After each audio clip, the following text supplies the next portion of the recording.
మనకు ఇప్పుడు ప్రస్తుత సమాజంలో ఒక 2-3 ఇష్యూలు చాలా అమాసం. మన డిజీ గారు కూడా కంటిన్యూస్ చెప్తున్నారు.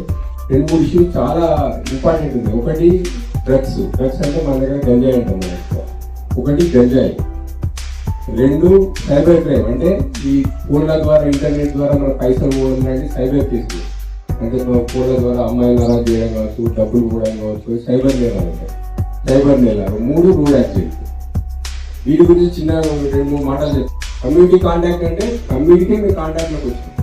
మీకు చెప్పడం వల్ల మీ ఏరియా అంతా కూడా సేఫ్గా ఉండాలని నేను అనుకుంటున్నాను. ఒకటి గంజాయి రిలేటెడ్. ఇప్పుడు ప్రస్తుతం మన సొసైటీలో మన తెలంగాణ మన రాష్ట్ర ప్రభుత్వం ఒకటి తెలంగాణ ఈగల్ ఫోర్స్ అని ఒకటి తీసుకున్నారు. ఈగల్ ఫోర్స్ అంటే ఈ డ్రగ్స్ సంబంధించి అరికట్టడానికి ఒక ప్రత్యేక వ్యవస్థను, ఒక డీజీ ర్యాంక్ స్థాయి అధికారి నుంచి ఇంది వరకు సివిల్ పోలీస్ సెక్టర్లో దానిలో కూడా అదేవిధంగా ఒక సంస్థను ఏర్పాటు చేయడం జరిగింది. పోలీసులో ఒక ఆర్గనైజేషన్. దాని ముఖ్య ఉద్దేశం ఏంటంటే ఈ డ్రగ్స్ అరికట్టడం. అంటే గంజాయి మన దగ్గర మనం ఎక్కువ గంజాయి అంటాం, వేరే డ్రగ్స్ మన దగ్గర తక్కువ ఉంటాయి కానీ గంజాయి ఎక్కువ ఉంటుంది. మీ అందరూ తెలుసు, మీరు కూడా చెప్తారు, ఎవరు వచ్చిన పోలీసులు సార్ మా కాలనీ అక్కడ ఆమూలో తాగుతున్నారు సార్, స్కూల్ దగ్గర తాగుతున్నారు సార్, లేకపోతే పంచాయతీ దగ్గర తాగుతున్నారు సార్ అని చెప్తున్నారు. కానీ మాకు స్పెసిఫిక్గా ఫలానోడు చేస్తున్నాడు, ఫలానోడు చూస్తున్నాడు, ఫలానోడు తాగుతున్నారు అట్లా అని చెప్తే మాకు ఇన్ఫర్మేషన్ ఇవ్వండి. మీ పేరు కానీ మీ ఐడెంటిటీ కానీ రివీల్ చేయాలి. ఒక నేరం అంటే మన సొసైటీలో జరుగుతున్న చెడును అరికట్టాలంటే అందరి పాత్ర ఉండాలి. అవునా కాదు? పోలీసుతో పాటు మీ పాత్ర కూడా ఉండాలి. పోలీస్ అంటే మేము బయట నుంచి ఎక్కడ ఆకాశం నుంచి రాలేదు కదా, మీ దగ్గర వచ్చినాం.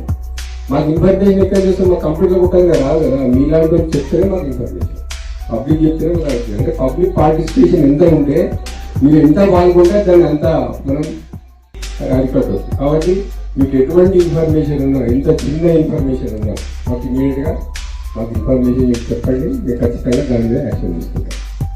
ఇది డ్రగ్స్కి సంబంధించింది.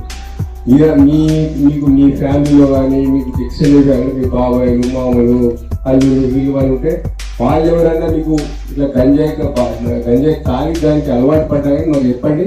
డిఅడిక్షన్ సెంటర్ ఉన్నాయి మా కొత్తగూడెం జిల్లాలో కూడా. డిఅడిక్షన్ అంటే దీనికి బయట రావడానికి ట్రీట్మెంట్ చేసే సెంటర్ కూడా మన గవర్నమెంట్ ఏర్పాటు చేసింది.